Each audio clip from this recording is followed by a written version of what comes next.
The Pale King, an often elusive figure within Hollow Knight, only being properly seen within dreams of the past. From the actions of the Pale King and thoughts that we see of the King, he has attempted to seal the radiance for a very long time. As in the fungal core, we see the Dreamnail dialogue, Pale Worm, what good to foresee a demise unavoidable? How far the Pale King foresaw is unknown.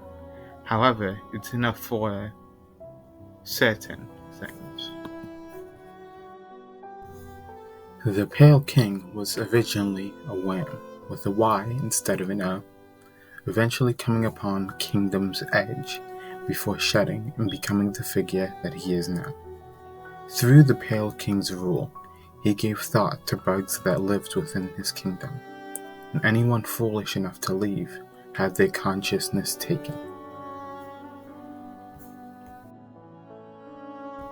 However, due to the Pale King becoming the main figure of Hollow Nest, the Radiance, who was worshipped by the Moth tribe, was almost forgotten entirely.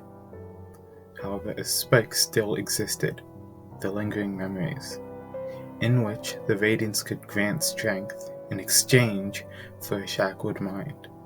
An example of this shows through the Traitor Lord, who, despite him supposed to be looking like the Mantis Lords, is now bloated and stronger. Despite the Radiance's attempt to take control, often there would be resistance. The Moss Prophet states that light is life, beaming, pure, brilliant. To stifle that light is to suppress nature. Nature suppressed distorts, plagues us. I take that to mean that the further effects of the infection, such as bloating and cysts, are happening not as a direct measure of the radiance, but instead an after effect of resistance.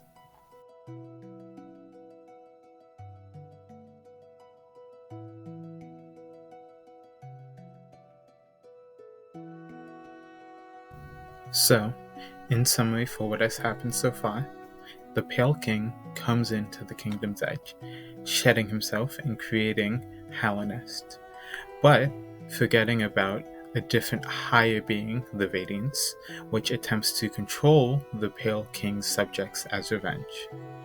And when the Pale King and the people of Hollow Nest struggle, it is torturous for them.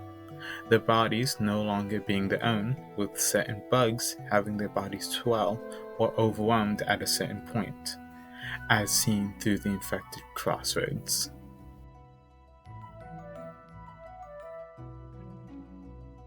The pressure of the infection obviously had a large effect on the Pale King. Through the time Hollow Nest was alive, the bugs had tried tricks, rituals, and prayers. The Pale King even closed the gates to the City of Tears. However, none of these were effective against the infection. Dung Defender says it himself. We knights fight against the physical, but a formless enemy? How do we defeat such a foe? With such a difficult enemy, the Pale King eventually turned to the Abyss, an area which is said to be an ancient civilization, which was shown to be able to form void in some way. In the White Palace, it was shown that the Pale King took said void and was able to create constructs like the King's Mold and the Collector. However, turning to the Abyss was an incredible risk to himself. As we see from the normal fight with the Radiance, the Void, even if not fully unified, is capable of turning the Radiance into essence. The Abyss in its highest form is called the God of Gods.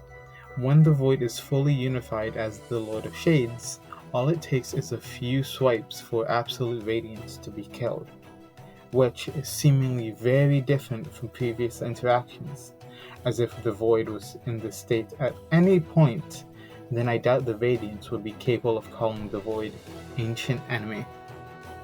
For the Pale King to even step into the Abyss, even if it's a small chance, it could possibly come at the cost of his life, even if he's a pale being. But the Pale King was willing to do whatever it takes. Literally, no cost too great.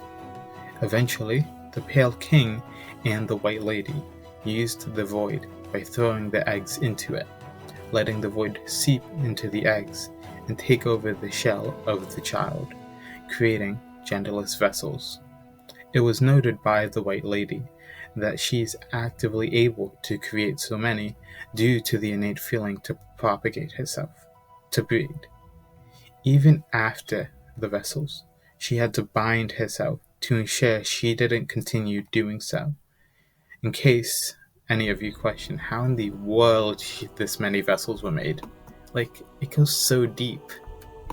Additionally, to drive the point home of his willingness to sacrifice, even if the vessel plan was to work, growing the halonite and sealing the radiance permanently, Halonest would have already taken a horrible amount of damage, especially from the loss of Monomon and Hera. Monomon was obviously one of the smartest people in the entirety of Halonest, creating Umu, which has the strength of some of the most powerful beings in Halonest, being as far as to be considered a god from the God-Seekers. Though I guess the bar isn't too high, Monomon created a god as well as being able to create seals, which she put on top of the original seal. The loss of Hera, although the relationship between Deep Nest and Halonest was already poor, likely solidified Deep Nest's hatred against Halonest forever, especially with the poor state of Deep Nest when Hera is gone, as seen through Midwife, who talks about how she's starving. All while the Pale King would escape the situation, physically okay, although there is potential to show mental damage, especially how it's shown the Pale King and the Hollow Knight have a parent-child relationship, which eventually falls due to the Hollow Knight being trapped in the Black Egg.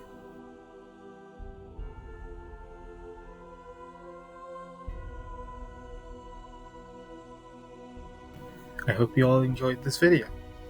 This theory was slightly forced. I just really loved the animation that inspired this video, and I wanted to see how much reasoning I could kind of get out of it, though that isn't too useful when it comes to the length of a video. So, hope you all enjoyed. Have a great day. Bye-bye.